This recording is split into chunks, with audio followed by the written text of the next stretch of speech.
and unmute my speaker. All right, anyway.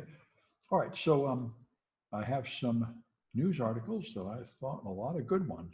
So this I heard about from a student yesterday, pretty bizarre. They're going to make it illegal for the government to have a free online tax filing system to pump up the profits of TurboTax, apparently. It is an interesting issue. This reminds me of the antivirus companies that were going to sue Microsoft for making their own antivirus. Someone that builds a business on fixing a defect in someone else's product, then feels like you're destroying them when you actually fix your product. But anyway, apparently that's going to happen. Sounds kind of nuts, but they didn't ask me. This one is very interesting. So there theoretically were flaws in WPA and WPA2, but in practice, those flaws were really boring and you couldn't really get into the network. The one in WPA was that you could, under certain conditions, replay a packet for about 10 minutes and it would accept some of them, but it didn't turn out to be possible to pump out the key. But this one in WPA3, they're calling Dragon Blood, actually sounds pretty awesome. What you do is you use denial of service attacks to trick it into using insecure protocols, as it has different versions available, and you block the handshake for the advanced versions, forcing it to go down to the older, less secure versions, which is a thing you commonly do. And that wouldn't matter that much because even the older versions are still pretty secure, but they found side channel leaks. They found ways to trick it into using networks. Yeah, down here, this is just going back to older, less secure protocols, but here's the one. If you can run code on the victim machine, they're able to use cache-based attacks to determine which branch was taken at steps of the algorithm, and this is just like a cryptographic timing attack. The simplest kind of timing attack is RSA. RSA involves taking things to these enormous powers, and it takes a lot of CPU. So to make it faster, you use a square and multiply algorithm, where you make a library of squares of the number, second power, fourth power, eighth power, 16th power, and then you only use the ones you have to use. And that means the time you save leaks out information about the key, because every time it gets to skip a term, because that bit is 0, it saves time, and you can measure that time, and that leaks out information about the key, and it's the same thing here. So it sounds pretty good. Apparently they are fixing these. But side channel attacks are actually pretty scary. And they claim that under somewhat reasonable sounding conditions, they can actually get the password and get onto the network. So that's an interesting issue. Of course, one of the many reasons why I've never been too excited by this is that if somebody gets on your Wi-Fi network, it doesn't really matter. Plenty of people use unencrypted Wi-Fi anyway. You should have another layer of encryption, like a VPN or HTTPS. So the only real point of WPA, as far as I know, is to stop your neighbors from stealing your bandwidth.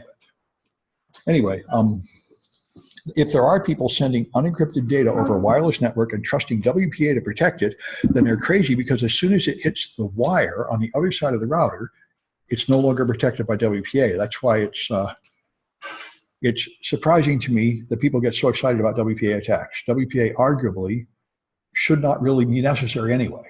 But anyway, all right. So this is interesting. Malware authors from Iran targeting Israel, and normally it's very hard to attribute these, but this person put their source code on GitHub, and they even put their command and their web shells on GitHub, so you can connect them and see what they're doing. So that makes it easy. And this is a very common situation on the internet. People think that nobody is looking, when the whole point of the internet is everybody is seeing everything. I remember there was one about 5 years ago where a guy worked at a bank as a night janitor, and he took a video of himself taking a thumbstick of malware up to put keyloggers on the bank system and steal the money, and he put it on Facebook. And then he was surprised. Oh, I didn't think the cops would see that. I said, dude, you don't think the cops are going to see that? It's like people have this illusion that they're the only ones that know about the internet and everybody else is not using it. They have to get over it. So here's another APT framework, and this one I thought is interesting because this is a Kaspersky write-up, and Kaspersky pretty much sets the standard for these APT write-ups. So they found this APT framework. This one, they named it, and here's what they do, the technical details. This thing is capable of stealing documents in the printer queue, screenshots, steals CD images, steals cookies from the browser, which are more powerful than stealing passwords for most sites. And they only found one victim, a diplomatic entity from a country in Central Asia, and they talk about it, and then they give you the indicators of compromise. This is what you do. Look for things, traffic to these domains and IP addresses. Look for files with these hashes. This is what you do, and this is ready to feed right into your endpoint monitoring system. You could put these things in Splunk. You could put these things in various other systems that scan the local system, Netmon, and many other products like there's one named Carbon Black and that kind of thing. There's a bunch of these endpoint defenses, and you just feed in these signatures, and then you can scan for them. This is the modern way to do it, and we talk about it a lot in the incident response class and some of the network monitoring classes. This is the modern way, and Kaspersky pretty much sets the standard for giving you this information. Advanced persistent threat, and it is it's a Navy term applying to a certain kind of nation-state military attack. And the difference between that and a normal attack is called smash and grab. A normal hacker just wants to get in and steal something like credit card numbers, and then they're done. But nation states want to sneak in quietly and establish spyware on your network that stays there for years and just quietly monitor everything you're doing and remain hidden so you never detect them, so they can keep on spying on what you're doing. So their main goal is to make sure you will never notice them. And that's the modern scary kind of attack. That's what China did. China started it all. Really, Google started it all by publicly revealing that China had hacked them for 7 years before that, starting around 2003. China started hacking everybody in this fashion, and they announced it publicly. They said they had the plan to leap forward their technology in China, and the plan was to steal technology from the West. And they announced it openly, and they implemented a plan to do it because they don't regard it as ethical that we have individual people invent something valuable and then patent it, and then nobody else can use it. They think it's proper to steal it and benefit the world with it. So they stole it, and they established persistent malware on all the American companies and were stealing intellectual property for 7 years, and everybody knew it, but nobody would say it publicly until Google exposed it in 2010. And they have an endless chain of campaigns doing this, and the other states do it too, and cyber crimes do. But it started with the revelation of the Chinese attacks. And the main, it's almost all nation states.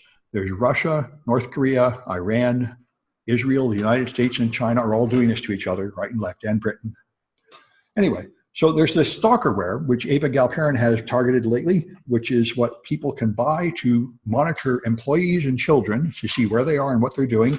And in fact, many of these tools are used to spy on romantic partners, like your ex-girlfriend or something. And I must say, if you've been in this business, you probably had people come to you with, my boyfriend knows everything I'm doing. How is this happening? This happens all the time. And there's a lot of ways to do it, but this is one way. And the thing that Eva Galperin has been doing in the last 2 weeks is convincing antivirus companies to take it seriously. And now it's not only Kaspersky has agreed to do this, but apparently Lookout detects it. Lookout is probably the best mobile app antivirus product. And apparently it has had this for a while. It will tell you it's surveillance where it'll tell you this is spyware watching on you, this is the thing people, my boyfriend seems to mysteriously know everything about me. How can I make sure he's not on my phone? You'd like to think there is some kind of scanner that would tell you if like a known commercial product had been installed on the phone. You usually don't have to be a super hacker to do this. You just pay about $80 and you buy the product and put it on their phone. And so anyway, it looks like this campaign is working pretty well, and people are moving in the direction of actually detecting this stuff. So that would certainly be a good thing. I mean, of course, antivirus products normally don't detect this because it's not illegal. It doesn't spread like a virus. It's commercial software like Microsoft Word that somebody paid for and signed some agreement and then used. So detecting it like a virus is the kind of, usually what happened in the past is antivirus companies that detect products like this will get sued because the company will just see this as like abuse of them and defaming them, and they will say, we never intended for any crimes to be committed, and if they are, that's not our problem. Anyway, we'll see what comes of this. Anyway, so this is Triton. I heard about this from some of my students in Saudi Arabia. They're very interested in this.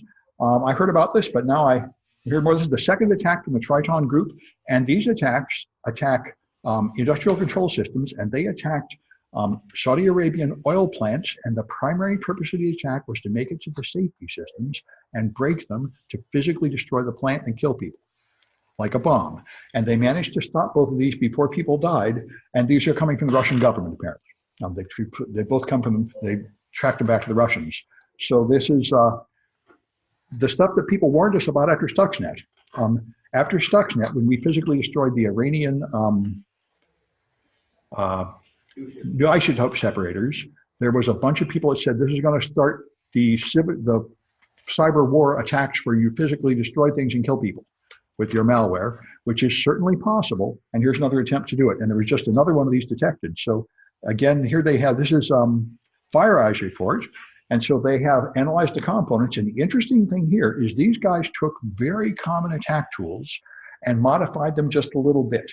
So they took credential harvesting tools here. Here they took NetExec, which is just a modified version of the Microsoft tool PSExec. Here's CryptoCat, slightly modified.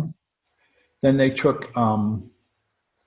someplace they've got Mimikatz, slightly modified. All these are small modifications of standard security and network administration tools, modified a little bit to sneak past antivirus. So this is, DEF CON had a contest a few years ago to do this, to take things and modify viruses to get them through antivirus, and I started doing it a few years ago in Python. It is spectacularly easy to sneak past antivirus. Antivirus is almost useless. All you have to do is change it a little bit and antivirus won't spot it anymore. And that's what these guys are doing. And there's used to be something called Veil Evasion. Now there's one called PowerShell Empire. There's a whole series of products that will scramble the code a little bit. And the end result is it blocks it from antivirus. Anyway, so this I thought was pretty good. This is Mimikatz, and this is their slightly modified Mimikatz. It's basically got even identical output. And if I blow this up, we use Mimikatz in the hacking class, and you can see here it's got the username here. Here's the LN hash, here's the NT hash, here's the Kerberos password, the WDigest password, and so on. We do all these things in CNIT 123. It's a memory attack because the way Microsoft stores passwords, it's easy to harvest them from memory. And so they analyzed the tactics and procedures. They talk about this. They made targeted exchange servers, and they put up modifications of the files used to log on and log off to web servers and made them look the same. They are named files. This is all the standard malware techniques. The files are often names that are intended to look just like the name of a legitimate product, and the internal code is very much the same. And they hid their stuff. They dropped they deleted their attack tools after they were done.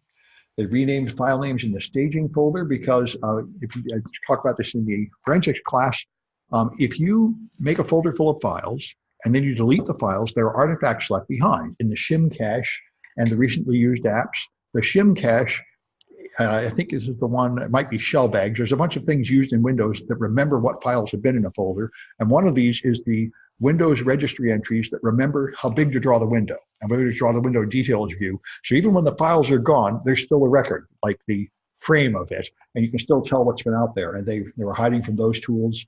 They're trying to get to the safety controllers, and it shows how they were sneaking in. They've been doing this since 2014.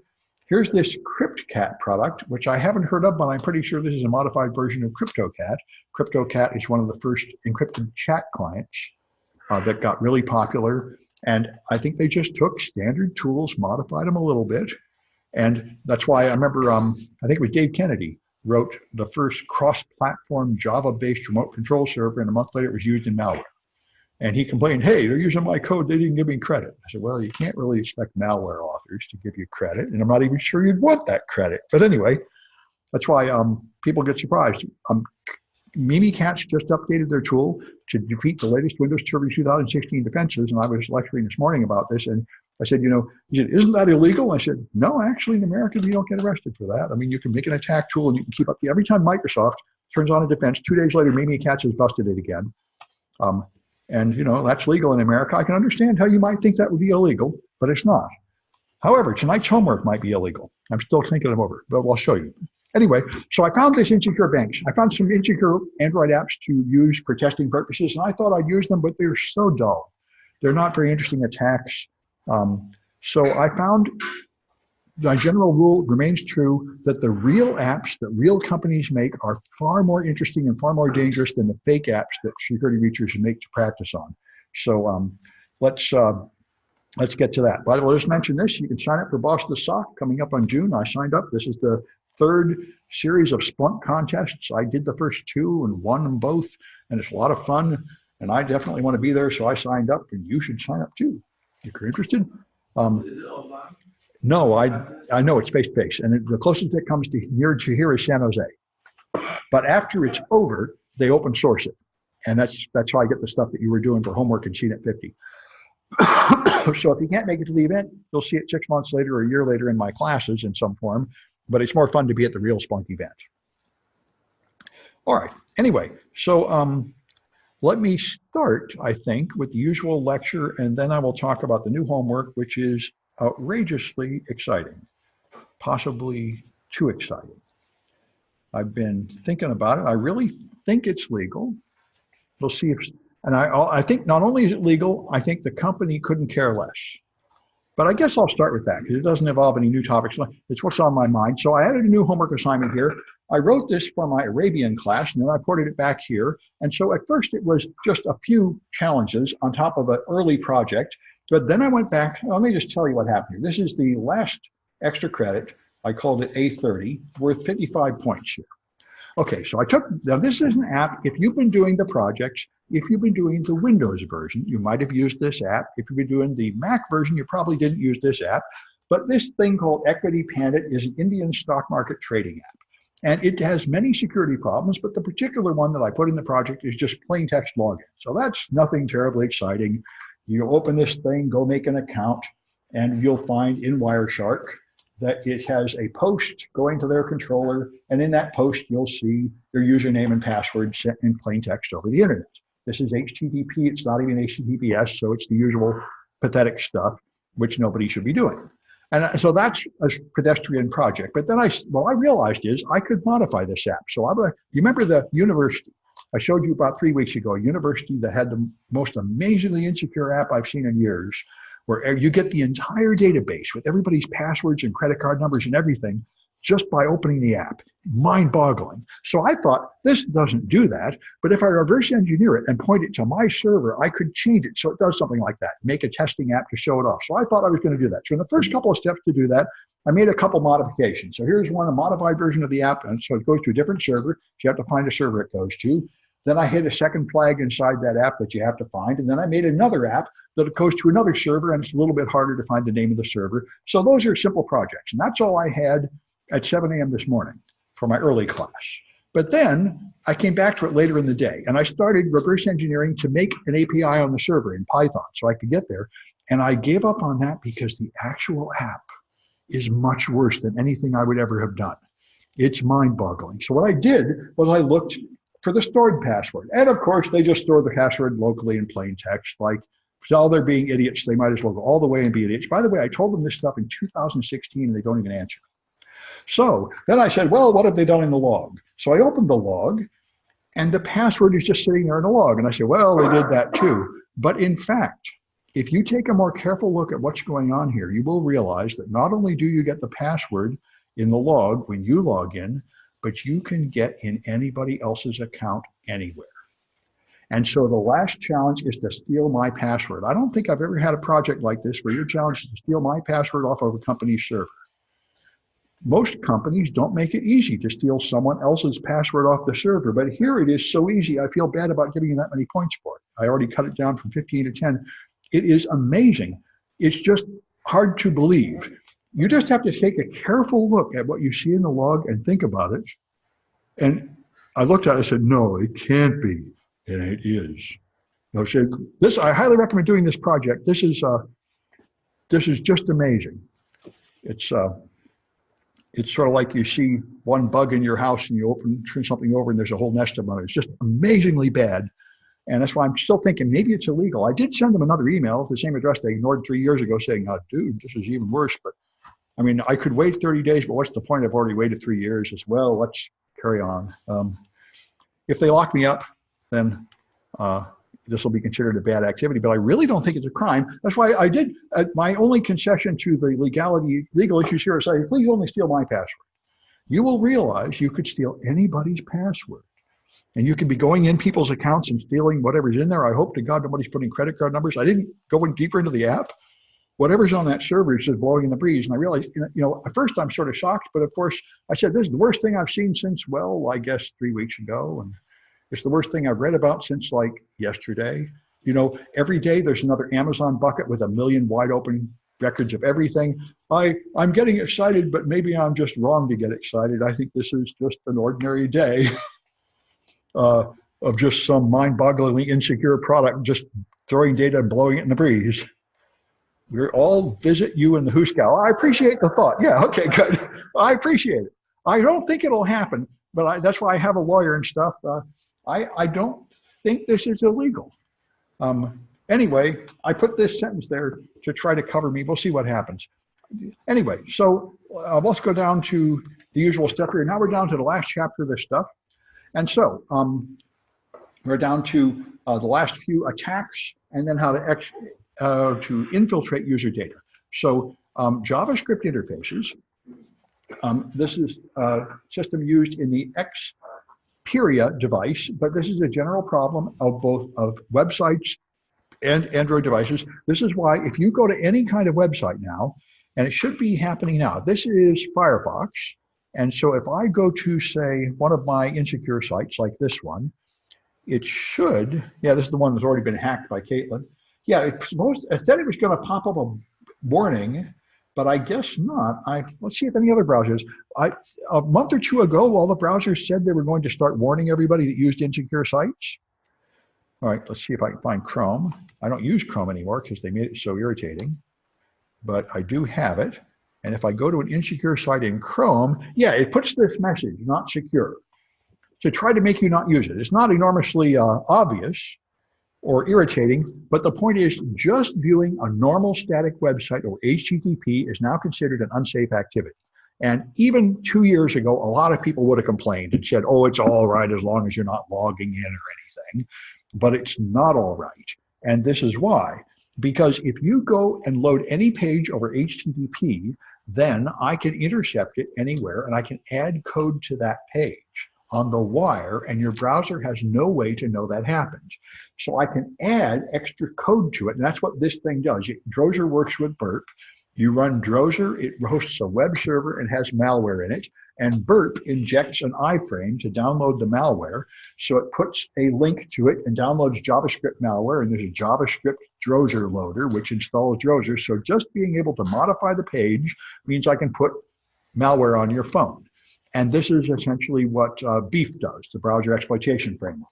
So with Drozer and Burp working together, if you can trick an app into loading anything over HTTP, and you can place yourself in the middle by being, say, on the same wireless network and doing ARP poisoning, then you can inject code onto that phone. Now, some people, so that's one bad thing. Now, of course, Android is put on defenses, so you can't just drive-by install an APK anymore. That would be bad. And of course, in general, drive-by downloads. When you open a web page, it's not supposed to be able to download anything without you approving that first. Otherwise, it's a wide open door. So apps, now, Android does have a platform to tell you about updates. The little alerts will come up and Google Play will say there's an updated version of this app, but it doesn't force you to install it. Now, a lot of people, especially following, say, Microsoft's example, have decided that everything should automatically update. So they want to have some kind of automatic controlled update inside the app. The only app I know that does this, that I'd be able to find, is the NFL app, which I'm going to go back and take a look at. The NFL app notices if it's modified and forces you to update it. Anyway, there are some apps that have their custom update process, and therefore that app has to have the install packages permission, which is not something a normal app has, because it has to be able to reinstall something on top of itself. And then this is like apps that have their own browser. We got a few of these in the project where they have their own browser, and now when they are insecure and break HTTPS, then everything you do in that browser is broken. So your app can leak out stuff like your Google password, even though all the Google written apps on the phone are too smart to do that. Since you ignored using the browser written by Google and used your own poorly written browser instead, you created a problem. So here, since they've ignored the safe update process that Google Play has, which is really very good, it's using certificate pinning and otherwise really working hard to make sure that you really get the malware in Google Play unaltered on your phone. Of course, they don't clean out the store at the other end, so you can argue it's not worth much, but at least the transmission channel is pretty secure.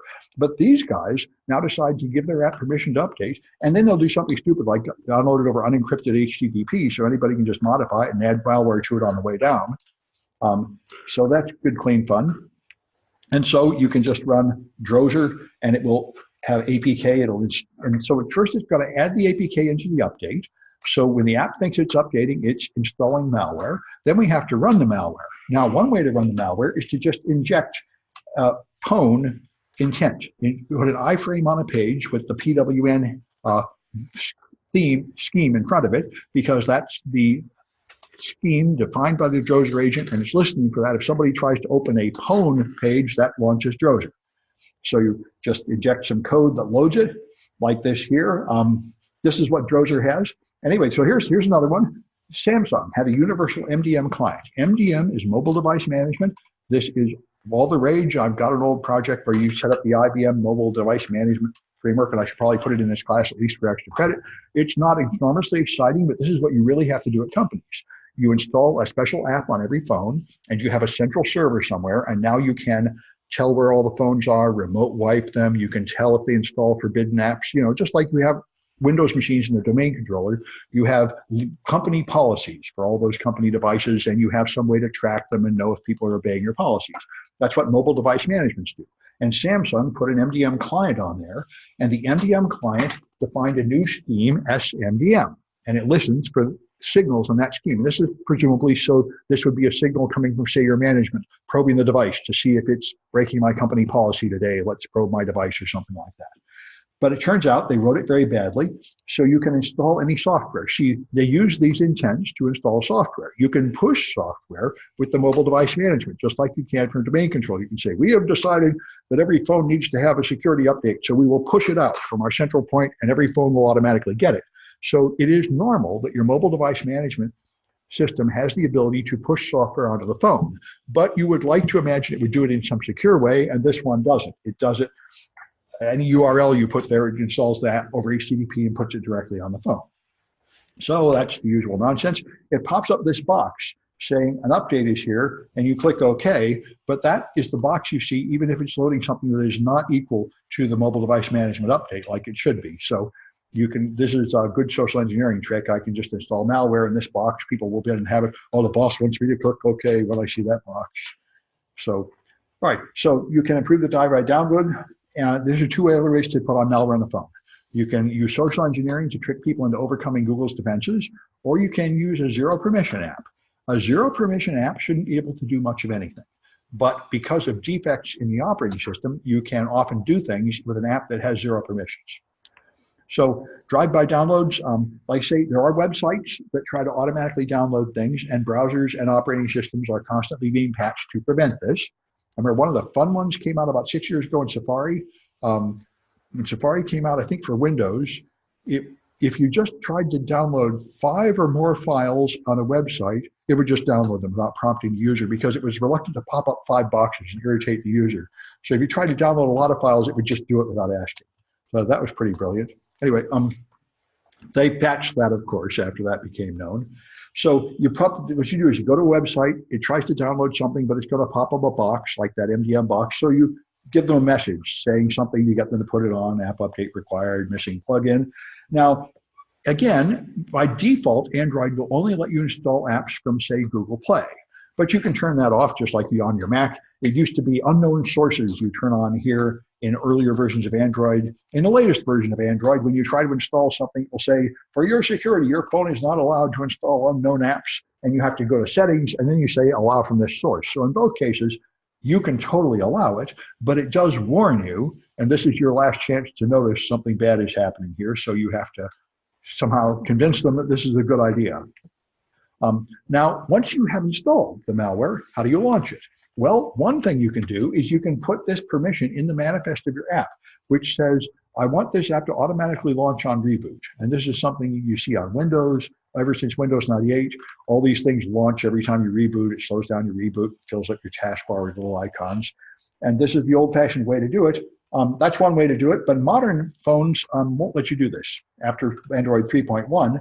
Another thing you can do is put in an iframe with a special source, like we said before, and then if you defined in your manifest listening for that theme or scheme, then that will launch the app. So that's fine. But even that, this is blocked in modern versions of Android. And this, the other one doesn't always work that well either. So now you cannot load a theme from an iframe where it automatically loads. All you can do is make a link, and they have to click the link. So it just means a little more social engineering. you have to trick them into clicking on this link. So you have to put something up here that will convince them that it would be cool to click on that link. So, you know, it's not, in practice, it's not that hard to do, but in principle, there was a defense. This is like the HTTPS certificate warnings, the warning you man in the middle attack. There was a test like 5 years ago I read where they said when certificate warning boxes pop up, 99% of users just close them and keep going because they have no idea what you're talking about. It's just some weird box full of gibberish, and especially my older relatives that use Windows just are constantly asking for help. And you're trying their machine, like 10 boxes pop up about updates and this and that. They have no idea what any of that stuff means. They don't know what to do. They ask me, and I don't know what to do. I don't know how anybody can live on Windows. In my opinion, Windows is not suitable for humans to operate. Anyway, it's amazing. I clean up the machine. Next time I see them, it's back to doing that again. Anyway, so then you can have an app with no permissions at all, which shouldn't be able to do anything, but all it has to do is break out of the sandbox. And it turns out that the Android permission limitations, there's a lot of bugs. For example, if you have a kernel exploit, you can escalate to root, then you can, of course, do anything. So here's one of the many things. Samsung Galaxy S3 had some kind of logging function, but the logging function was written the way I write horrible software. Instead of writing some code that would save to a log, it created a shell command which executed a bash shell command and output the directory to log, and then it put the data from the user right there in the log. This is like the ping form. In the very first project in the web hacking class, you can just put in a string that's got this stuff in here, // dev null, semicolon, bin ID going somewhere. You can just add more bash commands right in the file name and it will just execute them. It's mind-blowing. And this thing runs with system privileges. So that's just a wide open door to escalate the system. And it turns out there have been a lot of them. Android is like sitting ducks.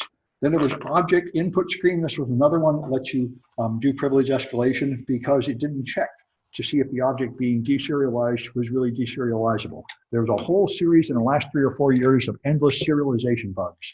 Serialization is how you move a big blob of data. So instead of having like 10 parameters in XML, you have one a binary blob by encoding it a certain way. Java has one framework and there's a bunch of others, and you move that blob of data down. And I don't know why they do it. The main result of it all is all attempts to scan for bad characters or anything are defeated because of this serialization. So it ends up leading to an endless chain of exploits, as various security processes cannot really figure out what's going on and just let it through. Jeff Forristal, I heard about this guy, the CEO of Blue Box Security. It came a couple of years ago and talked to this class. And he said, he talked about this guy. This is Rainforest Puppy. He's the guy that invented SQL injection back in '98. And he found this one called the fake ID Bowne. The fake ID Bowne is bloody awesome. This Android had certificates that are signed. Now, normally, certificate is signed, self-signed, and the only point of a certificate is so that if you put an app update, it can see if the certificate matches and decide whether it's okay to interpret this as an update. But for system processes, there are real certificates with keys from Google. They're actually validated by Google. So you wouldn't be able to escalate your system privileges without a real Google certificate. But it turned out that in Android, the validation code was just not there. It was just not running, and it had never been running, and nobody noticed. Now, if you are inclined, like I might have a couple of years ago, to just say Google is a bunch of idiots and how can they make a rotten operating system, I should mention the same thing was true of Internet Explorer version 3. If you take a browser and you go up here and look at the certificate, like here's samsclass.info. So if you go to the certificate, let's see if I can find it. Site information, connection, more information. Okay, here's the certificate. Now, I should be able to view the certificate here. Okay, so when you view a certificate, here's the details. Okay, this is what I wanted to find, the certificate hierarchy. This certificate comes from Komodo, which comes from here and comes from here. So Cloudflare made the certificate. This certificate is good because it came from Komodo ECC domain validation, and that's good because it came from Komodo ECC Certification Authority, and they are baked into my browser as one of the 100 trusted authorities. So I have a chain of trust. I have the certificate from them. They are signed by these guys with their private key, and I can verify that with their public key, and they're signed by these guys, and their public key is baked into the browser, so I know all the way back that it's okay. But it turned out that I think it was Internet Explorer version 3 just never did any of those tests. Just like Android, it just believed the first one. This was one of the people who won the social engineering contest at one of the hacking contests, I think about a year ago. What he did was he put up signs everywhere saying that the social engineering contest was people had these keys or something, these big heavy metal keys they were carrying around. You had to somehow steal other people's keys. So this guy put up posters all over the place saying, it turns out that there's radioactive lead in the keys and they're killing people and the government has declared they're poisonous and you can call this number to verify this. And he had his friend answering those phone calls saying, yes, I'm from the Department of Homeland Security. You have to give those keys to the authorized people that are going around wearing red suits with special buckets to put the keys in. And this totally worked. And, you know, it's the same thing here. You just have this. You lie. You say, I'm from the government, and you have somebody answer the phone and say, oh, yeah, they're from the government. And since it doesn't actually verify the key, that's it. It says, okay, fine, everything's fine here. And, of course, when you make a mistake like that, nobody will complain. All the sites work. All the data is encrypted, just like all the apps that block SSL verification. As far as anybody can tell, it's working fine. You won't have a bunch of bug reports coming in. So you can leave it that way for years until some irritating person like one of us does a real security test. And then when you tell them, they don't care because from their point of view, everything is fine and we should just shut up. Anyway, so that's the game here. So you can take, for example, if you want the privileges of system, you could just claim to be from Adobe and it would just believe you were from Adobe and let you in. So that's pretty good. All right, so then we want to steal the user data. There's a lot of Drozer modules. Drozer, I've been telling the people in my new class, Drozer is basically Metasploit for Android. It has all the same functionality, Metasploit effectively. So just like Meterpreter, once you get in with Meterpreter, it's got all these sexy things like screenshot and keylogger. This has everything. Read the messages, the microphone, the contacts, the GPS, take the screenshot, or make a video of what's happening on the screen, which is what you might want to do if you want to get a pattern unlock. By the way, just like if you use Metasploit, you often can't do the fun stuff because you need to be system. It has a get system module to escalate you to system. The same thing happens on Android. SELinux is security enhanced Linux, which was defined to meet military specifications, and it's built into more and more Linux distributions, more and more modules from SELinux to add extra layers of defenses. And SELinux has two general modes. There's a permissive mode where it just logs violations, and there's an enforcing mode where it actually blocks forbidden actions. And so you can actually use Drozer to lower yourself from enforcing down to permissive, which is basically the same thing as get system. Now you can get away with all the dirty stuff that SELinux was supposed to stop. And of course, many operating systems, if you put on any kind of new defense, like stack cookies or any of the others, many legitimate apps will be broken by that because the developers are using sleazy techniques that are forbidden. So it is often the case that you really don't want the new security module to run at full force, so you can run old apps. And so if you record the video, you can record the swipe as they make their pattern unlock. So that's pretty awesome.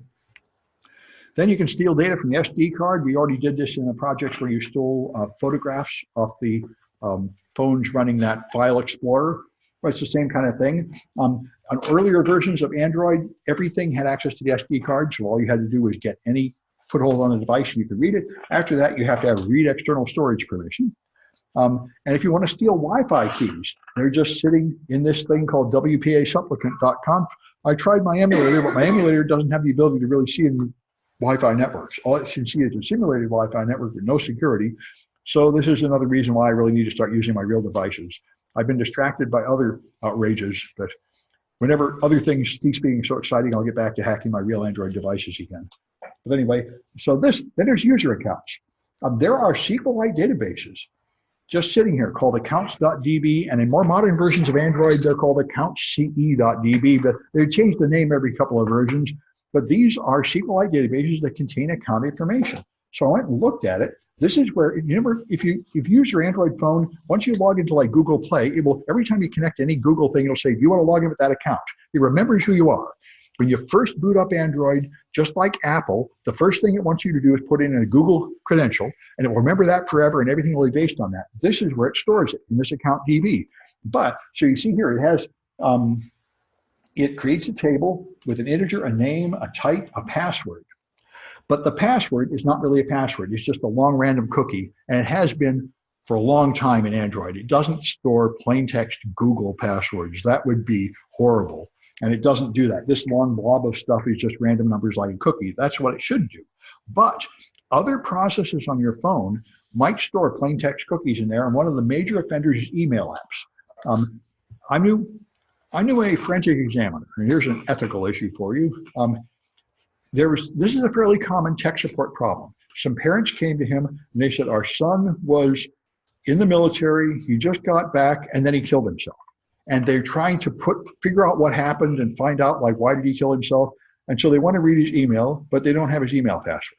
So they go to the tech support guy, and he says, well, you see, email clients, if you're using POP3, they send your password in plain text over the network every 5 minutes to fetch your email. Until about 5 years ago, almost everybody used the old version of POP3 that sent a plain text password to collect your email. So all you have to do is turn on the laptop and turn on Wireshark, and the password just flies by every 5 minutes. And, you know, he said, you could argue that this is illegal. It's like in that ethical gray zone. But I didn't look at it. I turned it on and said, just look on the screen. It'll appear.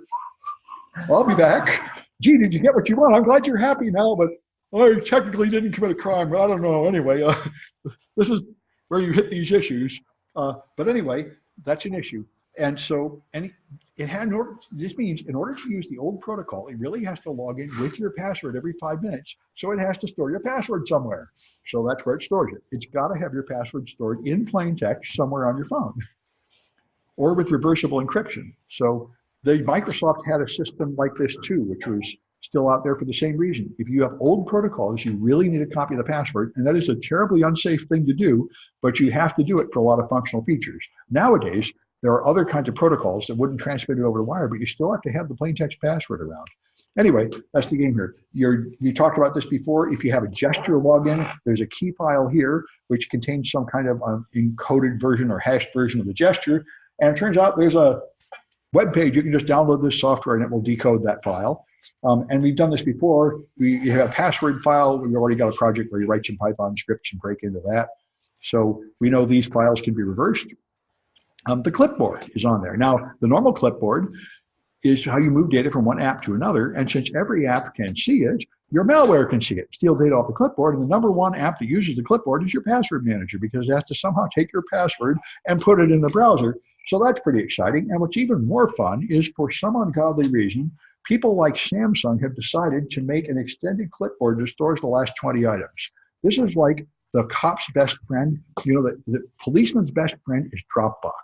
Dropbox is mind-boggling. Not only does it have a copy of every file, but if you delete everything, it has the last 30 days of backups on the server.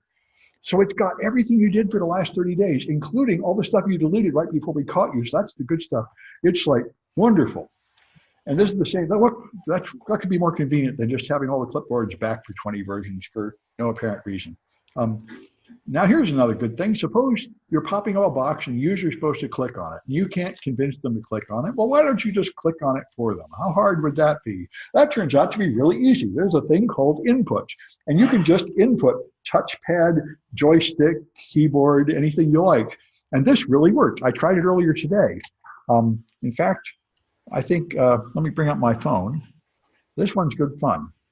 So I have to bring up Kali first, and then I can bring up my phone.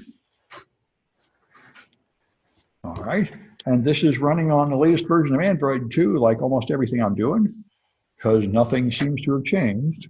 And so I should be able to connect here. Okay, and okay,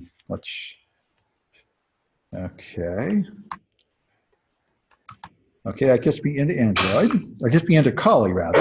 And now I see my phone booting up down there.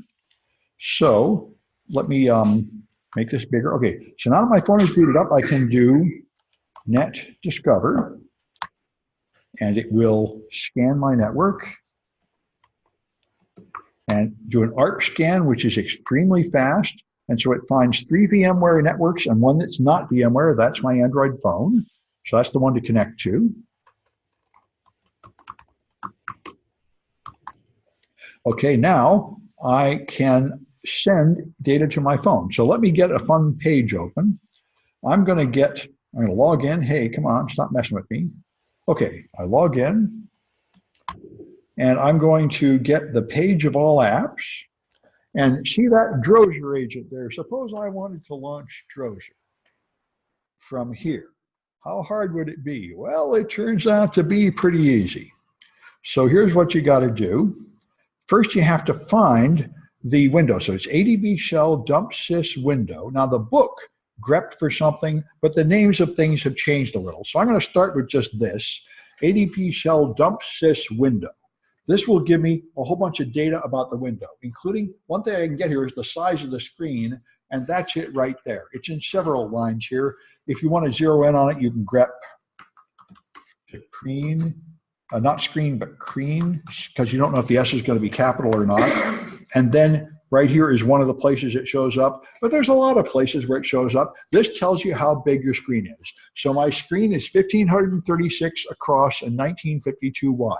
Now the app I wish to launch is pretty much in the middle and a little bit to the right. So all I have to do is divide these numbers in half.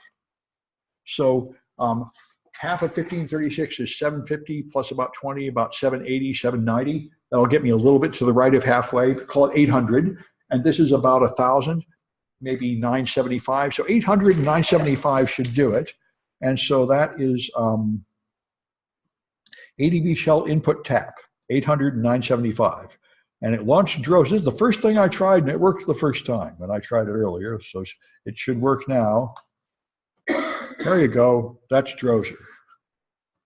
So that's pretty awesome. So if you can't trick the user into clicking on it, you can just do that for them. Yeah. Yes. Well, you have to be close enough to hit the icon. Yeah, well, and it's just the number of pixels, and that icon is what, 30 or 40 pixels big, so, no more precise than you have to be with your finger. Of course, I did have to have an ADB shell on the device, but, that's, so if you have physical access to the phone, that's not asking too much. Anyway, good, clean fun. All right, so then you can, if you have a physical device and you want to steal the data off the phone, this is the common arrangement, well, then you can just back up all the data with ADB, and every app typically can back up. Now, of course, you wouldn't want your app not to back up. That would be like an iPhone not backing up an iCloud. Then when you lose your phone in the toilet, you've lost your stuff. Nobody wants that, so they back up their stuff. You can set allow backup to false, so this data cannot be backed up, but nobody's going to love you if you do that. Then all the people that lose their phone be calling your tech support and saying, why isn't there any backup? And you're going to have to explain that. So this is a perfectly fine way to get all usable data off the phone, really. It's not a complete forensic image where you get deleted data. That's hard to get. It is a copy of like all the active data in the apps, but that's usually what you care about: emails, SMSs, phone calls. If you're doing like a police investigation, that's usually what people want. Anyway, so I got some cahoots about this stuff.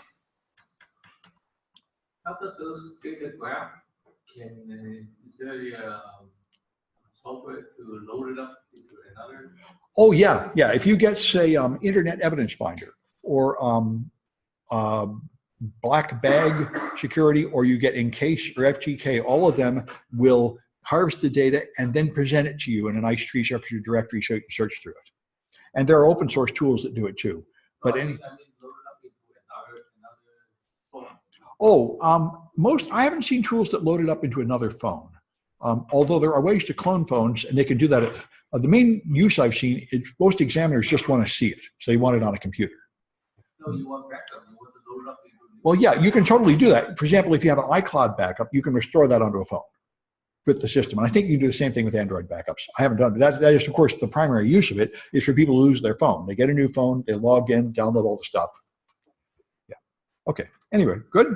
So let's see if I have my cahoots ready. Theoretically, I got the cahoots up here. And it's griping about my network connection.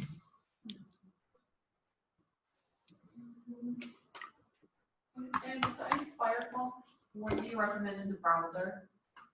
They're all about the same. Every one of them will irritate you. I change every time one of them irritates me enough. Have you heard about Brave? Yeah, some people like Brave. I haven't played with it, but some people really like it. Yeah. It's nice that there's a group of them, but they're all very much the same, especially now that Microsoft is using the same engine. So it's really like a brand of soap. Some people have strong feelings about that too, but as far as I can tell, they're all the same. Let's do the HC. They were asking me this morning about password managers, and I just had the same answer. I think it's good to use one, and I would avoid the ones that are built into a browser, because that's kind of asking for it a bit too much. But you know, I don't really. Shouldn't we be hearing music? Why am I not hearing music? Oh, there we go. Okay, good. And let me, not really, no. As far as I can tell, they're all the same. They've all been hacked. I use one that's been hacked, but they fixed it. You know, what are you going to do? Actually, I usually prefer to use things that have been hacked and they fixed it. That usually means they're more secure than ones that haven't, although they've been hacked yet. But, you know, I've used a few of them. They're all fine. The most important thing is to not use the same password everywhere. So this is temp 128. And the other thing, of course, is to do threat modeling. None of them will stop the government or the NSA, or for that matter, the foreign government. So if that's your threat model, good luck. If you're just trying to stop criminals, all of them are pretty good. You know. And usually the ones that tell you they're stopping the NSA are just crooks stealing your money. So I would avoid anybody telling me they're stopping the NSA. I would not deal with them because they're obviously an idiot. You can't stop the NSA. They're the smartest people in the world with infinite money, and their whole job is to get in everything. They are in everything. And you really want them in everything because they're stopping really bad guys. So, you know, I don't really want to stop the NSA, and I don't recommend trying. Anyway, I guess we can go here. I'll wait a few more seconds. All right.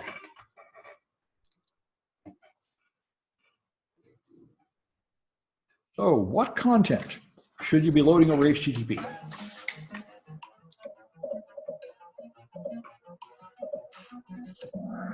Right, nothing is safe. We used to think it was okay as long as it wasn't passwords, and now we realize it can't be anything. Because if you load anything over HTTP, you can add more code to that, and now you're host. That's why we really should just get rid of HTTP. It's handy right now, though, because when doing my tests, and I can just scan for HTTP because there's almost no HTTP traffic in normal web browsing anymore. Anyway, so what intent will launch the Drozer agent?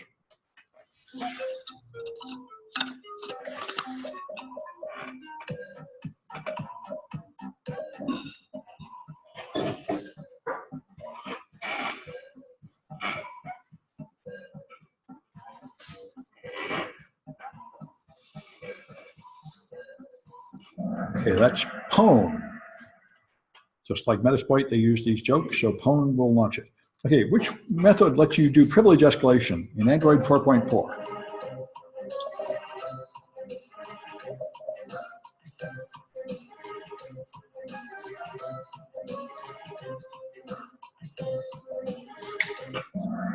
That was object input stream, was that one? And which file might contain passwords from email?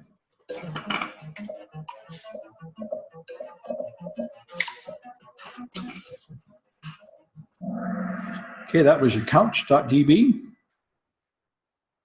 And which utility lets you simulate taps?